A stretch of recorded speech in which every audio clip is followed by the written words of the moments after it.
Hello everyone, आप सब कैसे हैं। मैं उम्मीद करता हूं कि बहुत अच्छे होंगे और अपनी पढ़ाई को बहुत अच्छे से कर रहे होंगे। मैं Akash Kumar Bhadana ICT virtual classroom में आपका बहुत बहुत स्वागत करता हूं मेरे प्यारे बच्चों। जैसे आपको पता है हमारी 7th क्लास है और 7th क्लास में हम देख रहे हैं हमारी अतीत जो फर्स्ट हमारी बुक है उसी को हम लोग देख रहे हैं। उसी में हमारा पहला चैप्टर चल रहा है 1000 वर्षों के दौरान हुए परिवर्तन को हम लोग आपका देख रहे थे। और बेसिकली जो हम आपका समय पीरियड देख रहे हैं, मैं आपको वापस बता दूं, 700 से लेके 1750 के बीच का जो समय है, इस समय के पीरियड को हम लोग खास कर बात कर रहे थे। क्या कर रहे थे? इसी समय पीरियड को हम लोग आपका देख रहे हैं और यही हमने गौर करके एक एक करके आपका इसमें देखा है और इसमें बात भी की है। क्लियर है? ठीक है, चलिए, जितना पढ़ लिया इतना हमने देखा। कल हम सबसे पहले देख रहे, थोड़ा सा हम लोग इसमें ढूंढ रहे थे पुराने और नए जो धर्म हैं उनका स्थापना कैसे हुई है, क्या चीजें हैं, कैसे धर्म स्थापित हुए हैं, इनके विषय में हम लोग जो है एक एक करके गौर करके हम बहुत अच्छे से इनको पढ़ रहे थे और इन पर हम लोग अपना ध्यान दे रहे थे कि आखिर में आपके नए धर्म कैसे स्थापित हुए हैं। ठीक, तो इसकी जो विशेष प्रक्रिया थी उनको हम लोग एक एक करके आपका देख लिए थे, एक एक करके हम लोग आपका बात कर लिए थे और सभी को हमने बहुत गौर करके आपका अच्छे से इन सभी को आपका क्लियर है मेरे प्यारे बच्चों। तो ये आपको रखना है। ठीक, चलिए आगे बढ़ते हैं और यहां से हम लोग अपना पढ़ना प्रारंभ करते हैं और एक एक करके हम लोग इनको सभी को एक एक चीजों को हम लोग देखते चलेंगे और इसमें सीखते चलेंगे। कुछ भी ऐसी चीज हुई, आप मुझसे कोई चीज आपको समझ नहीं आती है तो आप लोग लाइव जुड़कर चैट के माध्यम से अपनी क्वेरी को, अपने प्रश्न को आप मुझसे पूछ सकते हैं, कोई भी बच्चा किसी भी स्कूल से। ठीक है, आगे बढ़े। देखिए, कई शासक इस्लाम और इनके विद्वान धर्मशास्त्री और न्याय शास्त्रियों अर्थात उलेमा को संरक्षण देते थे। कह रहे बहुत सारे ऐसे विद्वान हुए हैं, कुछ न्याय वाले हुए हैं, सब जो भी आपके रहे हैं उन्होंने क्या किया है, धार्मिक विद्वानों को, उलेमाओं को हमेशा संरक्षण मिलता रहा है। अब पुराने समय देखिए, कोई भी राजा महाराजा, कोई भी सम्राट हुआ है, हर व्यक्ति ने धार्मिक संरक्षण के जो उच्च कोटि के लोग थे उनको क्या किया है, आपका पुरोहित के रूप में या फिर आप देखिए धर्मशास्त्र के रूप में, उलेमा के रूप में अपने दरबार में उन्होंने आपका जगह दी है ताकि लोग यहाँ अच्छे से समय में जो आपकी सामाजिक और धार्मिक चीजें एक साथ उनका जुड़ाव होकर आपका चल सके। हिंदू धर्म की भांति इस्लाम धर्म के अनुयायी भी अपने धर्म को अलग अलग तरह से व्याख्या करते हैं। देखिए, जिस तरह से हिंदू धर्म के लोग अपने धर्म को एक्सप्लेन करते हैं, सेम उसी प्रकार से जो मुस्लिम धर्म के लोग हैं वो भी अपने अनुयायी मतलब अपनी चीजों को अपने हिसाब से एक्सप्लेन करते हैं। मुसलमानों में कुछ शिया थे जो पैगंबर साहब के दामाद अली को मुसलमान का विधि समाता नेता मानते हैं। देखिए, ये है शिया, और शिया किसको फॉलो कर रहे हैं? हजरत पैगंबर के दामाद हैं कौन? अली। ये आपका इनकी बातों को फॉलो कर रहे हैं। और कुछ लोग सुन्नी थे। क्या थे? सुन्नी, जो खलीफाओं के प्रभुत्व को स्वीकार करते हैं। क्या करते हैं? खलीफा के जो खलीफा है, खलीफा के आपका चीजों को स्वीकार करते हैं। तो मुस्लिम धर्म में भी दो गुट है या दो चीजों में बटा हुआ है, शिया और सुन्नी। क्लियर है? किसमें बटा है? शिया और सुन्नी में। इस्लाम के आरंभिक दौर में इस धर्म का नेतृत्व करने वाले खलीफा कहलाए। कह रहे जिन्होंने इस आरंभिक दौर में जो धार्मिक चीजों का आपका नेतृत्व किया है वो खलीफा कहलाए। आगे भी इनकी परंपरा चलती रही।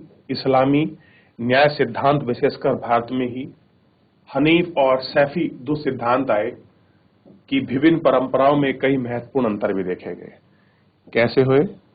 कई आपके महत्वपूर्ण जो परंपरा वाली चीजें हैं, जो अंतर है वो भी हमको देखने के लिए क्लियर है कि विभिन्न परंपराओं में भी कई महत्वपूर्ण अंतर थे।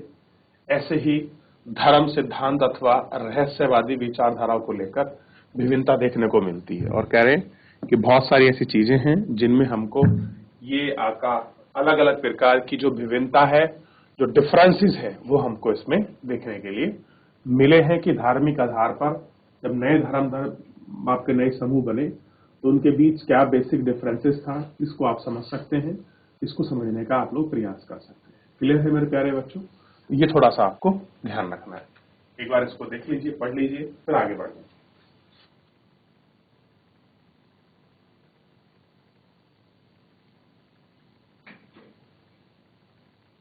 ठीक, आगे बढ़ जाते हैं। अब देखते हैं समय और इतिहास के कालखंडों पर विचार। ये जो समय है, समय को हम काल भी कहते हैं, और जो इतिहास है उसमें जो कालखंडों पर जो डिस्कशन हुआ है, जो विचार हुआ है, उनकी क्या चीजें हैं, हमें उन पर गौर करके देखना है। एक बार पीछे जितना पढ़ाया है थोड़ा सा उसको देख लीजिए, उसको पढ़िए।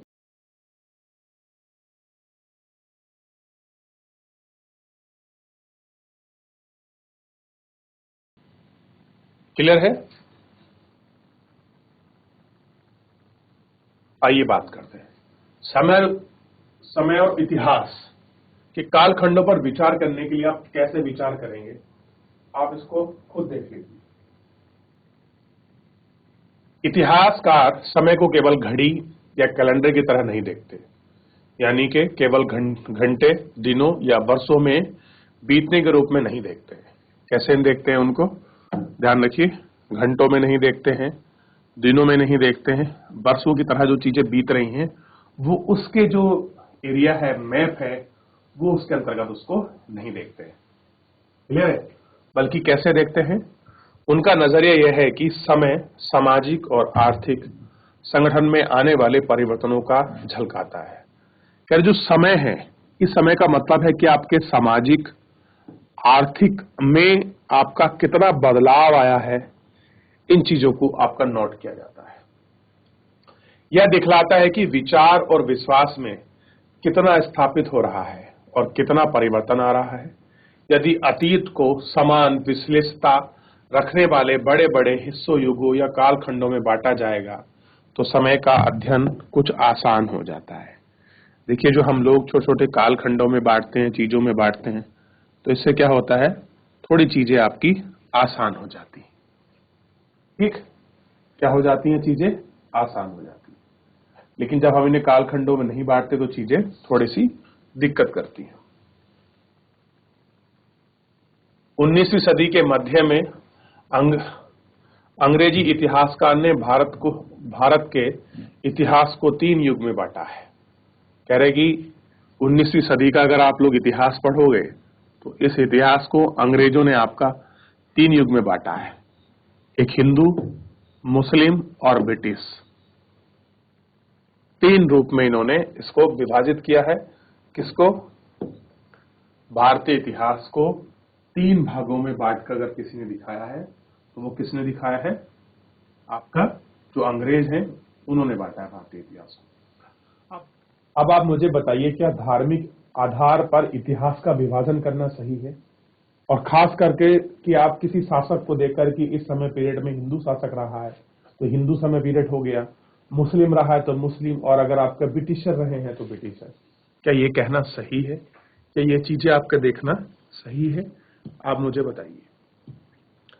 विचार पर अधिकारित है कि शासकों का धर्म एकमात्र महत्वपूर्ण ऐतिहासिक परिवर्तन होता है और अर्थव्यवस्था, समाज, संस्कृति में कोई और महत्वपूर्ण बदलाव नहीं आता है। इस दृष्टिकोण से इस उपमहाद्वीप में अपार विविधता की उपेक्षा की जाती है। कैसे की जाती है? कि जो महाद्वीप है, इस महाद्वीप में बहुत सारी चीजें हैं और बहुत सारी उपेक्षित आपकी चीजें हैं जो इसके अंतर्गत आपका कर ली गई हैं, जिनको हम लोग इसमें देखते हैं कि इस महाद्वीप में कौन कौन से धर्म, क्या क्या चीजें इसमें पड़ी बली हैं, कैसे वो आपकी पनपी है। इस संस्कृति के हम हर एक पहलू पर अपना विचार करते हैं और देखते हैं कि क्या जो है, क्या इनका दृष्टिकोण है। हम उस आपका दृष्टिकोण को, उस उपमहाद्वीप की संस्कृति, समाज, अर्थव्यवस्था, इन सबको हम लोग देखने का प्रयास करते हैं। कैसा करते हैं? इन सबको देखने का प्रयास करते हैं।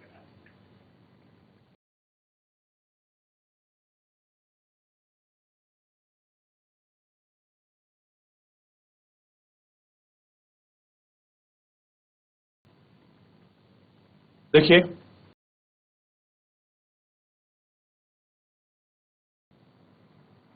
इस काल विभाजन को आज बहुत कम इतिहासकार स्वीकार करते हैं। कह रहे जिस तरह से उन्होंने आपका डिवाइड किया है हिंदू, मुस्लिम और ब्रिटिश को, भारत के बहुत कम ऐसे इतिहासकार हैं जो इसको क्या करते हैं, इसको स्वीकार करते हैं कि हाँ ये डिवाइडेशन बिल्कुल सही था। क्लियर है? अधिकतर इतिहासकार आर्थिक और सामाजिक कारकों के आधार पर अतीत के विभिन्न कालखंडों की विशेषताओं को तय करते हैं। बहुत से लोग क्या कहते हैं कि अगर आपको आखिर में इतिहासकार बांटना है तो आप उसको अगर उसके कालखंड देना भी चाहते हैं तो उसकी विशेषता के आधार पर तय करेंगे। और विशेषता क्या है? आर्थिक और सामाजिक जो फैक्टर हैं, इन फैक्टरों को ध्यान में रखते हुए ये सारी चीजें हमें करनी है। क्या करनी है? हमको आर्थिक और सामाजिक जो कारक हैं उनको ध्यान में रखते हुए हमको ये चीजें करनी है और इन चीजों पर हमें बात करनी। ठीक, ये आपको ध्यान देना है। पिछले साल आपने जो इतिहास पढ़ा थे उसमें प्राचीन समाज के कई प्रकार का समावेशन था। कह रहे जो आपने पिछले अध्याय में जो आपकी बुक थी 6 क्लास में जो आपने इतिहास पढ़ा है वो प्राचीन इतिहास का समावेशन यानी कि उन सारी चीजें मिली, जैसे संग्रह के विषय में पढ़ा, प्रारंभिक दौर में पढ़ा, कृषि कर्म पढ़ा, शहर पढ़े, गांव पढ़े, निवास पढ़ा और आपके प्रारंभिक दौर में राज्य और साम्राज्य पढ़ा। ये सारी चीजें आपने कहां पढ़ी थी? ये आपने 6 क्लास में पढ़ी है। कहां पढ़ी है? 6 क्लास में आपने पढ़ी है। याद आया? ठीक। इस काल में आप जो इतिहास पढ़ेंगे वह प्राय मध्यकालीन इतिहास कहा जाता है। और क्या पढ़ेंगे आप इस समय में? आपका मध्यकालीन जो इतिहास है उसको आप कहां पढ़ेंगे? यहां पर पढ़ेंगे। इसमें आपको कृषक समाज के विस्तार, क्षेत्रीय सामाजिक राज्यों का के उदय, कभी कभी तो ग्रामवासियों और वनवासियों की कीमत पर धर्म प्रदान के रूप में हिंदू धर्म, इस्लाम धर्म के विकास और यूरोप से व्यापारिक कंपनियों के आगमन के बारे में विस्तार से जानकारी मिलेगी। अब देखिए क्या मिलेगी आपकी? वनवासियों की कीमत पर प्रधान कर्म, हिंदू मुस्लिम जो आपके धर्म है इनका जो विकास है, यूरोप से जो आ रहे व्यापारी उनका आगमन, इन सबके विस्तार की जानकारी जो है आप इसी इतिहास में आप पढ़ोगे। क्लियर है? तो एक बार इसको देख लीजिए, नया पैरा शुरू होने वाला है, कुछ पूछना हो पूछ लीजिए, फिर हम लोग आगे बढ़ गए।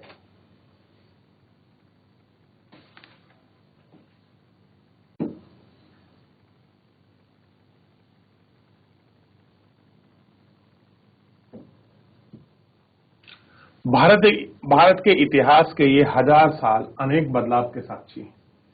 कह रहे जो भारतीय इतिहास में जो इतना कुछ बदलाव हुआ है ये 1000 साल उसके साक्षी हैं। आखिरकार 16वीं और 17वीं शताब्दी 18वीं या 11वीं शताब्दी से काफी भिन्न है। ये डिफरेंट है किससे? ध्यान देना है आपको, 16वीं शताब्दी से थोड़े आपके डिफरेंट हैं, 18वीं से, 11वीं और 8वीं से। इसलिए इस काल को एक ऐतिहासिक इकाई के रूप में देखना समस्या से खाली नहीं है।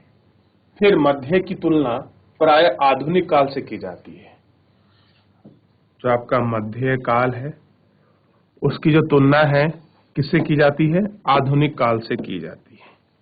ये आपको ध्यान रखना है। आधुनिकता के साथ ही भौतिक उन्नति, बौद्धिक प्रगति का प्रभाव जुड़ा हुआ है। कैसा जुड़ा हुआ है? बौद्धिक प्रभाव जुड़ा हुआ। इससे आशय यह निकाला जाता है कि मध्यकाल रूढ़िवादी के दौर में कई परिवर्तन नहीं हुए हैं, लेकिन हम जानते हैं ऐसा नहीं है। कहने की जो मध्यकाल रूढ़िवादी काल था उस दौरान में कई ऐसे परिवर्तन नहीं हुए हैं जो हम जानते हैं कि चेंजेस आपके जरूरी थे या कह सकते हैं होने चाहिए थे। ठीक, इनको भी हम लोग गौर करके देखेंगे। 1000 वर्षों के दौरान इस उपमहाद्वीप में समाज में प्राय परिवर्तन आ रहे थे और कई क्षेत्रों में अर्थव्यवस्था तो इतनी समृद्ध हो गई थी कि उसने यूरोप की व्यापारिक कंपनी को आकर्षित करना प्रारंभ कर दिया था। क्या शुरू कर दिया था? यूरोप की जो व्यापारिक कंपनियां थी उन यूरोप की व्यापारिक कंपनियों को क्या करना कर दिया? अपनी तरफ आकर्षित करना शुरू किया। इस पुस्तक को आप पढ़ते समय आप परिवर्तन के चिन्ह, यहाँ सक्रिय ऐतिहासिक प्रक्रियाओं को ध्यान देकर चलते हैं, और जब भी संभव हो इस पुस्तक में आप जो पढ़ रहे हैं उसकी तुलना आप पिछले वर्ष की पढ़ी गई पुस्तक से करने की कोशिश करें। जहां संभव हो सके देखिए कि कहां बदलाव हुआ है और कहां नहीं, और आज आसपास की दुनिया पर नजर डालकर यह भी देखें कि क्या कुछ बदलाव हुआ है या नहीं। तो ये हमको आप कुछ का देखना है कि आखिर में जो बदलाव है वो बदलाव कितना हो रहा है, या आखिर बदलाव हुआ है कि नहीं हुआ है। तो हमें इन सारी चीजों को इन दौर के परिवर्तन में हमें गौर करके आपका एक एक करके उन सारे परिवर्तनों को हमको देखना है कि आखिर ये परिवर्तन का दौर कैसा था और ये दौर कब तक चला है। तो हमें इस परिवर्तन के दौर को गौर करके हमें एक एक पहलुओं पर बात, ठीक।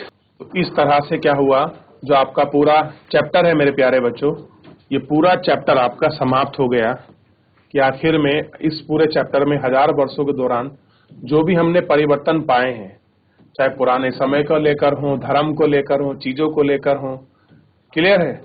बस अगर कुछ रह गया था तो वो जनपद आपको दिखाने के लिए रह गए मैप में जो मुझे आपको बताने थे, ठीक।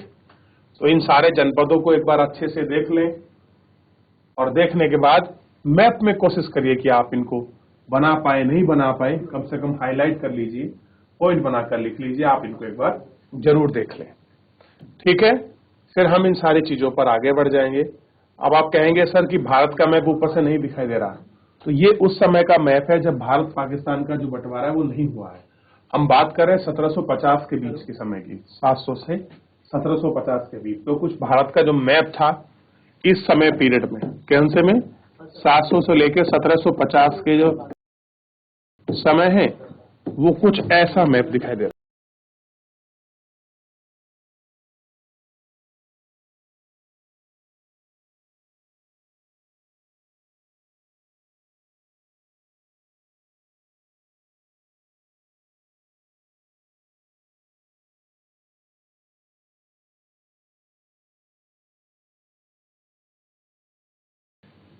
चलिए, तो ये मैप देख लिया आप लोगों ने पूरा, ठीक है।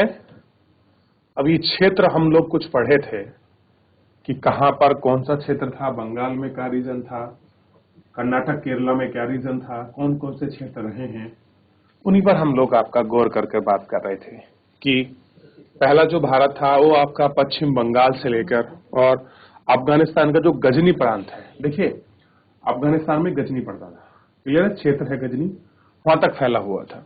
तो इसके विषय में हम लोग पूरा पढ़े, और चोलों के विषय में चैप्टर नंबर 2 में पढ़ेंगे, तुगलकों के विषय में चैप्टर नंबर 3 में, मुगल के विषय में चैप्टर नंबर 4 में। तो ऐसे करके हम दिल्ली के जितने भी आपकी चीजें रही हैं, चाहे आपमें आपका मुगल एम्पायर रहे हों, कोई और रहे हों, उनके विषय में हम एक एक करके बहुत विस्तृत से अच्छे से पढ़ेंगे। तो फिलहाल अभी जितना कल हमने, अभी तक हमारा चैप्टर पूरा कंप्लीट हो गया है, इसमें जितना हमने पढ़ा है कि कैसे आपका शब्द बने हैं, इन सब चीजों के विषय में एक बार देख लीजिए, आप पढ़ लीजिए। नई सामाजिक समूह और जो आपकी संरचना थी इसके विषय में भी एक बार आप अच्छे से देख लें। कोई भी डाउट आपका बनता है, कोई भी क्वेरी आपकी बनती है, तो मेरे प्यारे बच्चों आप मुझसे लाइव जुड़कर चैट के माध्यम से आप मुझसे अपनी क्वेरी को पूछ सकते हैं। कोई भी बच्चा किसी भी क्लास का अगर कोई आपकी क्वेरी है तो आप पूछ लीजिए।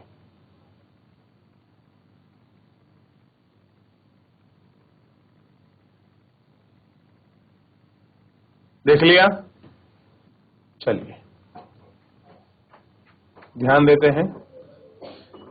हमने देखा कि कैसे आपका लीपक आपके लिपि बनाता है, तो हम इन सारी चीजों को बहुत गौर करके पूरे चैप्टर के माध्यम से आपका इसमें हम देख चुके थे। अब हम बेसिकली जो बात करने वाले हैं वो हम इसमें बात करने वाले हैं जो हमारा अपना हमारे क्वेश्चन है उन पर हम लोग बात करेंगे। तो इसी में ध्यान रखिए, सबसे पहले जो है हम लोग तो पहला इसका क्वेश्चन है, उसी के साथ हम लोग अपना जो है शुरू करते हैं। देखिए पहला क्वेश्चन हमको मिला हुआ है, पहला क्वेश्चन है अतीत में, यानी कि अतीत मतलब पास्ट, अतीत में हम विदेशी किसे मानते थे। अब मैं आपको पढ़ा चुका हूं। अब देखिए दो रास्ते हैं। एक पहला तो ये है, मैं इसको आपको जो है इसका आपको सीधा आंसर लिखा दूं कि अतीत जो आपके विदेशी थे वो कौन थे, या फिर मैं आपको बुक में से छांटने का मौका दूं कि इस क्वेश्चन का आंसर यहां से यहां तक है, इस पेज में हमने पढ़ा है।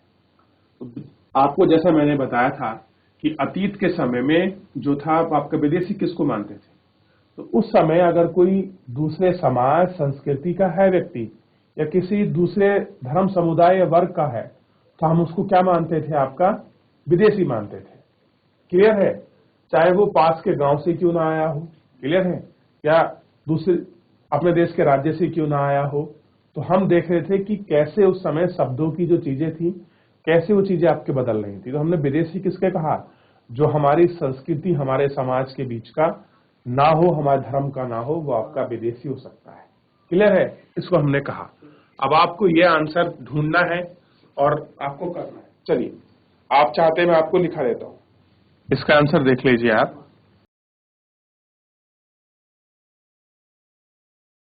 ध्यान दें सभी बच्चे। मध्यकाल में गांव में किसी समाज या संस्कृति से आने वाले व्यक्ति को,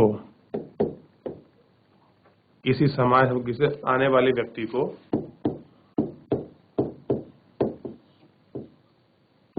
विदेशी कहते थे। क्या थे? विदेशी कहते थे। ठीक। अब आपको ध्यान देना है, आपका हिंदी में परदेशी कहा है उसको, और अरबी में क्या कहा है? अजनबी। लिख लीजिए, अरबी में क्या बोला है? अजनबी। अब यहां थोड़ा ना आप ऐसा कर लीजिए, को भारी लिख लीजिए। किसी भारी समाज या संस्कृति से आने वाले व्यक्ति को विदेशी कहा।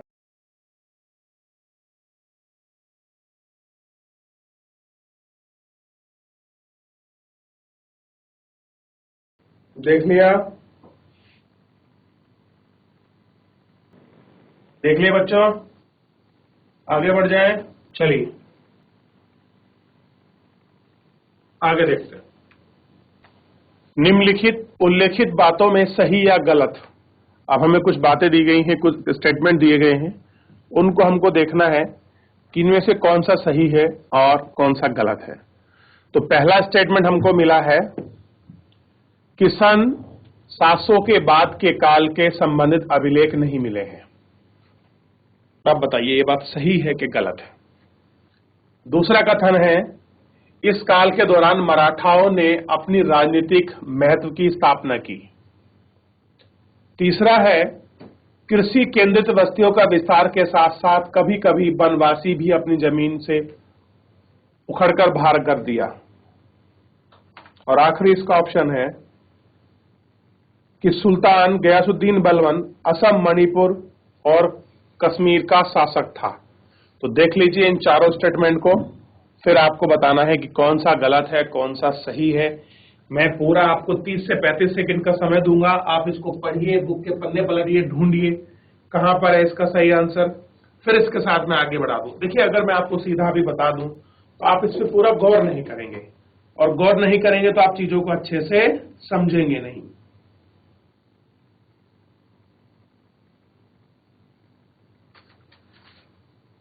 देख लीजिए,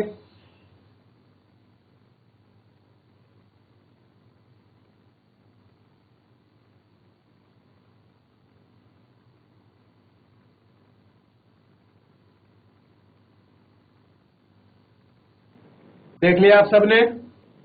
चलो अब इनके थोड़ा सा हम लोग जांच पड़ताल कर लेते हैं, क्या सही है क्या गलत है। देखिए, तो पहला जो कथन है बच्चों वो बिल्कुल सही है।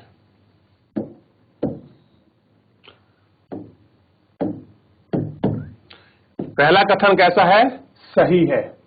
ये ध्यान दीजिए, पहला कथन सही है, दूसरा कथन भी सही है, तीसरा कथन भी सही है, लेकिन चौथा कथन गलत है, क्योंकि सुल्तान गयासुद्दीन बलबन का ना तो असम पर था, ना मणिपुर था, और ना कश्मीर का वो कभी शासक रहा।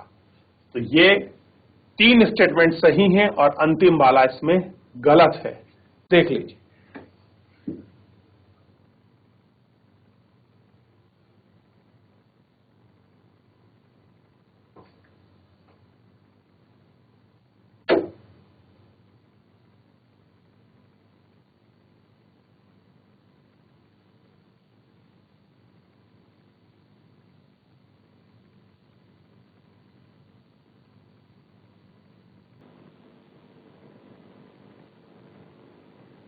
आगे बढ़ जाए।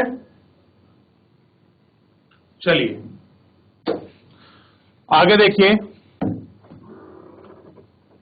अब कह रहा है रिक्तस्थान भरो, कि जो खाली जगह है इनको भरो।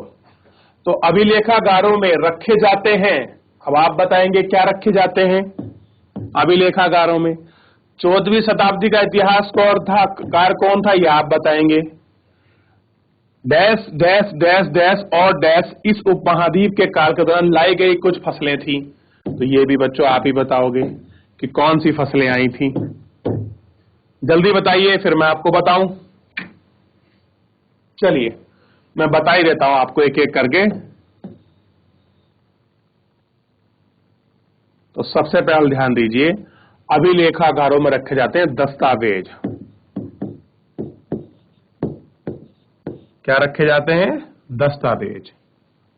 और एक इतिहासकार हुए जियाउद्दीन बर्नी, नाम सुने हैं जियाउद्दीन बर्नी का?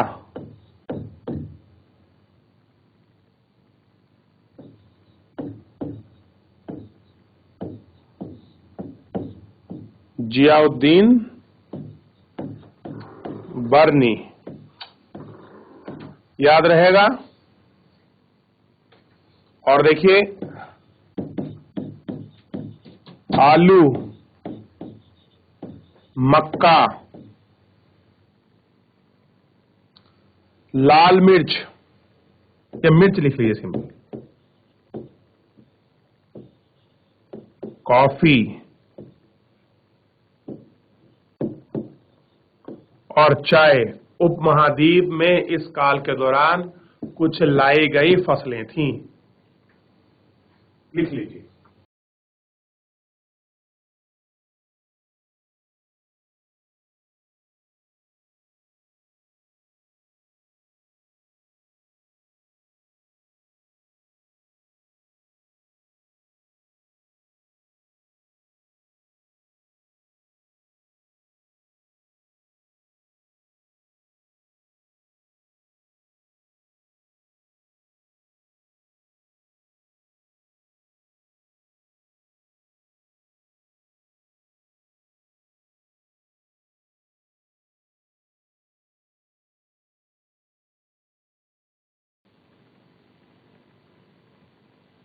चलो बच्चे, हो गया? कर लिया सभी ने? चलिए, तो अभिलेखागार में क्या रखे जाते हैं? आपका दस्तावेज रखे जाते हैं। जियाउद्दीन बर्नी 14वीं शताब्दी के एक इतिहासकार था। आलू, मक्का, मिर्च, चाय, कॉफी इस महाद्वीप में इस काल के दौरान लाई गई एक प्रमुख फसल थी। चलिए, इतना देख लिया। अगला क्वेश्चन है, इस काल में हुए कुछ प्रौद्योगिकी परिवर्तन की तालिका बनाओ। अब ये क्वेश्चन आपको मैं दे रहा हूं HW यानी कि होमवर्क के लिए। अब आपको घर में बहुत अच्छे से इसकी पूरी तालिका बनानी है और इसको एक एक करके आपको देखना है। और दूसरा, अगला इसमें आप खुद ढूंढेंगे कि इस काल के दौरान हुए कुछ धार्मिक परिवर्तन की जानकारी बताओ, ये आपको खुद बताना है। और हिंदुस्तान शब्द का कैसा अर्थ निकला है, ये भी आप स्वयं देख सकते हैं, स्टार्टिंग में आपको मिल जाएगा। इस तरह से देखिए, बाकी नहीं तो मैं कल जो है इन सभी के जो आंसर है नेक्स्ट लेक्चर में आपके सारे करा दूंगा मेरे प्यारे बच्चों। क्लियर है? तो फिलहाल मेरे प्यारे बच्चों आप इसको बहुत अच्छे से कर लीजिए। आज के लिए इतना ही, मिलते हैं नेक्स्ट लेक्चर में। तब तक के लिए आपका मुझसे जुड़ने के लिए बहुत बहुत धन्यवाद।